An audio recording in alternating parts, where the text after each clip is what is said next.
A magnitude 5.5 earthquake occurred.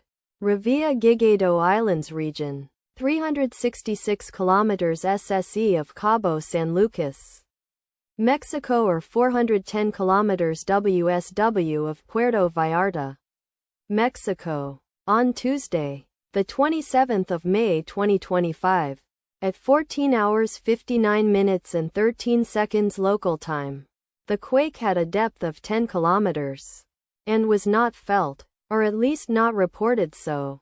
Data source from EMSC. Did you feel it? Let us pray. May the earthquake that occurred not affect our brothers and sisters there. May the earthquake not happen again.